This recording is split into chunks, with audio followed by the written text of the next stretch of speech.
G'day. How you going? As we say in the deep, deep south of Australia. Ladies and gentlemen, first of all, can you make some kind of sense of my slightly weird Australian Swedish accent, first of all?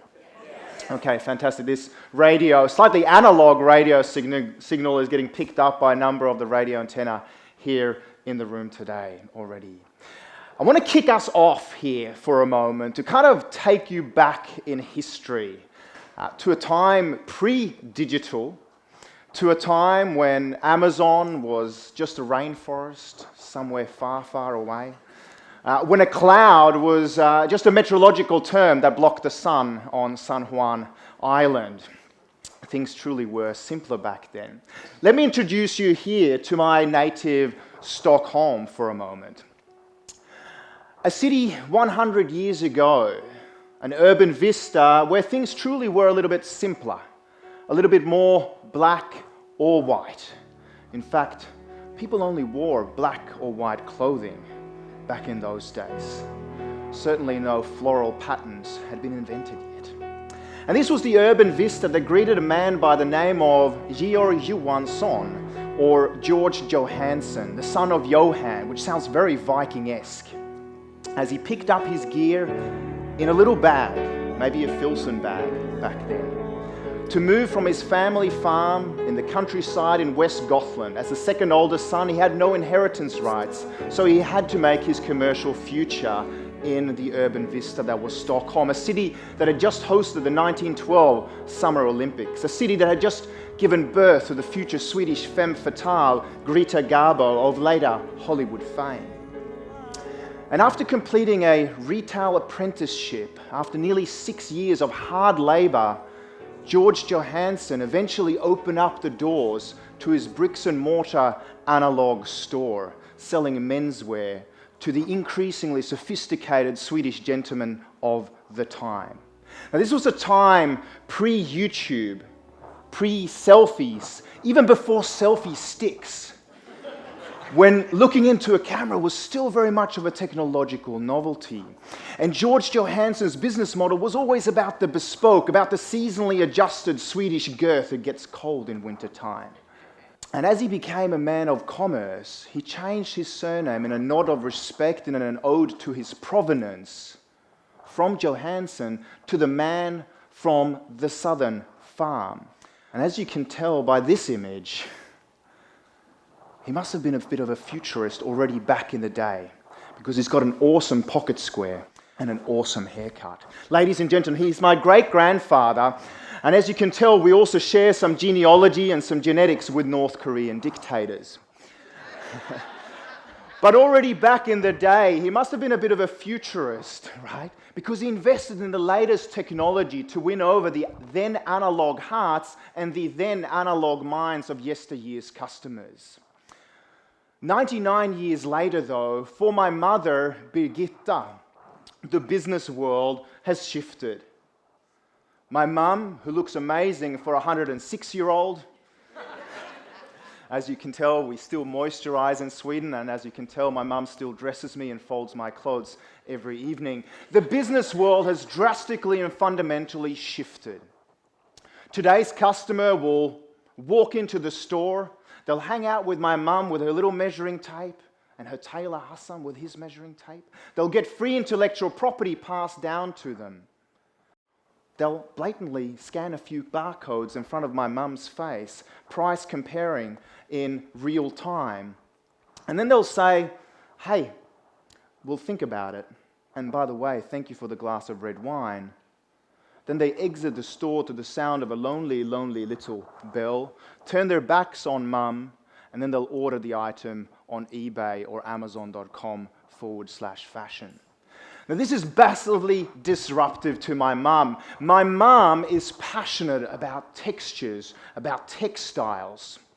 She tells stories through seams, through weaving, through the provenance of goods, telling them about Inishmaan or the Aran Islands on the west coast of Ireland, where she sourced these products that she can feel, truly analog. The digital world she doesn't truly understand.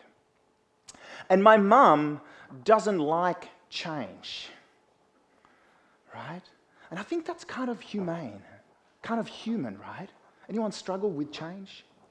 Right? Has anyone been through puberty? Has anyone thought about ever exchanging or changing a partner?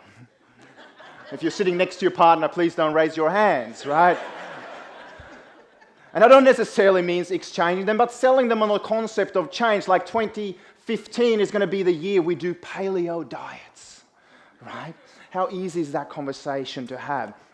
What about trying to change or sell your parents on the idea of change? This can be a difficult conversation to have. The problem with change is that change doesn't care whether mum, we, or I like it or not. In fact, what my mum is now living out is this family business, generational prophecy, that the first generation builds up the business. The second generation manages the growth and brings it to maturity, and the third generation destroys the business. Now, I would love to point my finger at digital disruption and say that that's the reason that my mum is struggling. But the reality is that mum doesn't like change. The problem with this is that when the rate of external change around us in the world trumps the rate of internal change, learning, and adaptation, our businesses, our organizations are in deep, deep trouble. And the reality for my mum is that her business, the way she runs business, is perfectly prepared for a world that no longer exists. Now, can you imagine how annoying it must be to have a futurist as your son? She goes, couldn't you have stayed a lawyer in Melbourne, Australia, a long distance away from our home in Sweden, right? 4 years ago, I grabbed my mum's hand, as we do. This sounds very Freudian.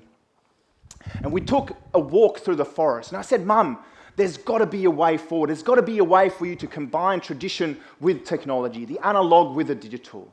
And during my global executive MBA, together with my mum, we co-created this plan, this strategy, the way for the future, which eventually got published by Wiley as a book called Digilogue, How to Win the Digital Minds and the Analog Hearts of Tomorrow's Customers. We've won the ears of Fortune 500 CEOs, leaders around the world. But the person that I wrote this love letter for has not yet read it. Who senses a little bit of resistance to change? Now, I should have been introduced to this concept a little bit before. The only thing that Mum and I have in common is this idea of text and textiles. In fact, the both share the same Latin root, textere, which means to weave. For Mum, storytelling is also about the patterns, the textures, the provenance. For me, text is about words, ideas, and something on paper. And we all know, and from my experience with my mum, that culture eats strategy for breakfast every day of the week. Now, I should have known because there was a little bit of a precedent. 25 years ago, I did my best to help my mum to give up smoking. I was a 9-year-old boy at the time, and I nagged her for years to give up this habit. And one year on New Year's Eve, she said, I'm going to quit. And I was so happy because I did not want my mum to die. 2 months later, one day I remember walking into the restroom, opening up the toilet, as men do. Sorry for bringing down the intellectual rigor of the conversation here today. And I looked down into the bowl, and there were cigarette butts that Mum thought she'd washed away. And I remember my little 9-year-old heart sinking because she hadn't lived up. She'd said yes, but she was behaving no's.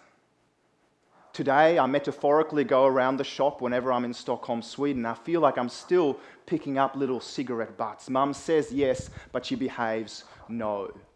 Now, it's just not my mum and I that have these sort of seams, these grating seams between the digital world and the analog world. We experience this every day, right? Now, the great American thought leader and management guru, George Costanza, once said that for everything important in life, it needs to have a physical package. For your cash, there's your wallet. But this just ain't true today, right? Because already your kids are spending your hard-earned analog cash buying virtual rubbish online. Great business model, right? Sell virtual sneakers to an avatar. Who doesn't know what I'm speaking about? Okay. Now, there is this sort of seam that's grading between the two worlds. In Stockholm, Sweden, we have homeless micro-entrepreneurs that sell great journalistic newspapers. In the UK, they're called The Big Issue. In Sweden, they're called Situation Stock. Easy to say if you're Swedish. Situation Stockholm. And those particular magazines give the homeless micro-entrepreneurs an opportunity to create self-worth and find a path forward. But sales had been going down, down and down over several months and years. Until one day someone asked themselves the question, are Swedes just heartless individuals? Or maybe we need to start accepting new forms of payments, not just cash, because Sweden is the most cashless economy in the world. So iSettle, a mobile phone payments provider, said maybe if we equip them with the equivalent of Square, maybe people are happy to buy the magazines for a good cause. Sales went up 59%. This is the kind of future when we remove friction between these two worlds that we are able to create. Because friction can change intent from positive to negative. Another example is the underwear that I'm wearing today. And no, ladies, I'm not going to show you this, or gentlemen, today. It will be a safe, family-friendly presentation here today. I want to introduce you to Icebreaker. Some of you might have heard about this brand. Today I am, yes, wearing seamless underwear, and they're very, very comfortable. But if we look at this particular video, Icebreaker spotted an opportunity. They spotted an opportunity here, the same challenge that my mum has with customers scanning barcodes in her little shop in Sweden. For Icebreaker, which is a textiles brand telling text, weaving together a story, they spotted a digital opportunity. So when you're at the point of sale or when you scan your seamless underwear at the point of sale, they bring alive a story of the textiles from the merino sheep in New Zealand, geo-contextually pointing out where the threads and the patterns for my seamless underwear come from. They tell a story about the third-generation farmer and his sheep and his sheepdogs. This is winning my digital mind and my analog heart, weaving together both tradition and technology seamlessly into one. The future belongs to brands who are able to transition us seamlessly between the digital world and the analog world and back again. But not all transitions are seamless. Some things we'll still need the analog world for, like in this instance. Emma. Huh? Emma.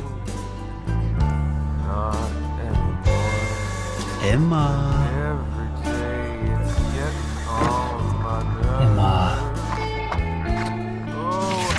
Emma. Emma.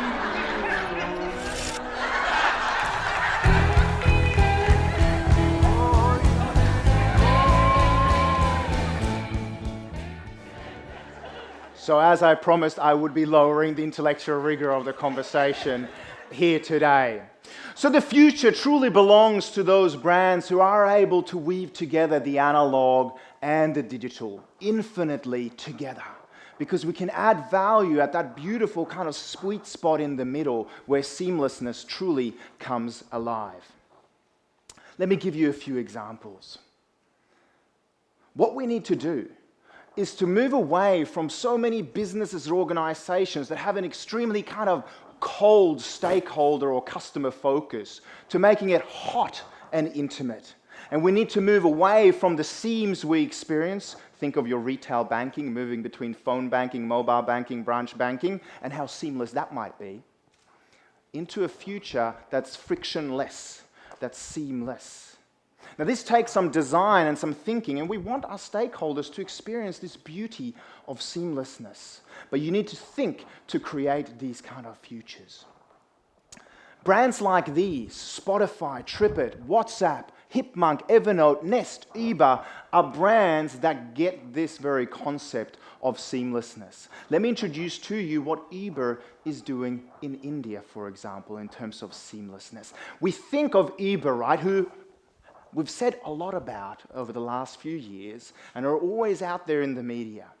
But one thing that they really get is this seamless combination of tradition and technology.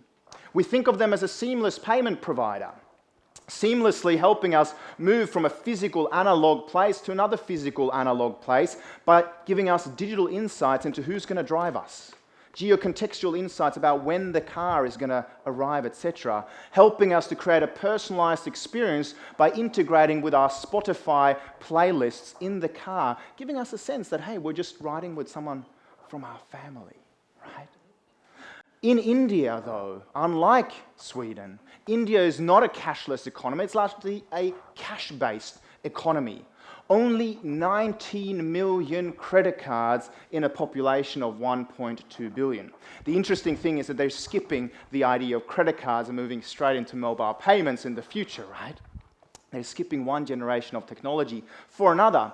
But some people are still largely cash-based. So India is a hugely important market for Ebah. But they realize most people are still on cash, and that the technology just wouldn't be adopted unless they also introduce cash-based payments with Indian rupee. So in India, unlike anywhere else in the world, Ebah accepts cash because they're hyper-localizing, and cash in India is still the seamless transaction, and this way Ebah, of course, can educate its customers and its drivers to go into mobile payments future, skipping a generation of technology already. Another example here in the United States of seamless transitions or seamless interfaces, of course, is Nest. Nest, who I love, launched a beautiful but slightly glorified thermostat a few years ago. But they understood the brilliance of the Internet of Things and the opportunity of the Internet of Things, opening up its API via its Works with Nest program. Now Nest integrates with your car, and of course you all drive BMWs, right? With your Nespresso machine, George Clooney will be there to make your Nespresso in the morning. With your wearable technology, so that if you wake up 10 minutes early, George Clooney will make your Nespresso coffee for you 10 minutes early than normally. They'll integrate with your washing machine, with your dishwasher, making sure that your physical home has now turned into a smart digital device, saving you on your energy bill. But of course, it's not just digital startups doing this either. Let me introduce you to a heritage brand, Burberry.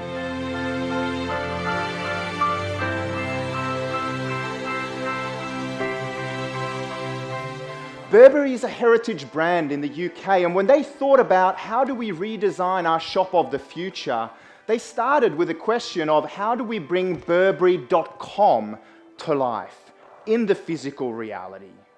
So now when you step through the bricks and mortar door, you can still have an experience of Burberry, the heritage brand, but via digital mirrors as well. They introduce us to the garments, bringing text and textiles together seamlessly, telling us about the artisanship and the craftsmanship that goes into making the goods. For them, the traditional world and the technological world, the analog world and the digital world are not mutually exclusive. They are dedicated through this little bricks and mortar store to bring both alive seamlessly together. And of course, they know how to scan your barcodes and your personalized wardrobe to know that the bags from Burberry truly fit into just your type of wardrobe. Let me move forward here for a moment. So some of you might ask, whatever happened to your mum's little shop in Stockholm, Sweden? And did she ever give up smoking? I nagged for years and years and years to help my mum to quit smoking. But it wasn't until my beautiful grandma Ingrid, here in the picture, bathing me. As you can tell, I still like to be the center of attention. It wasn't until my grandma Ingrid, who was a smoker for 50 years, was told 5 years before her death that she had to change because she had developed both some chronic pulmonary diseases and leg sores. That this penny kind of dropped for my mum, that maybe she should also change.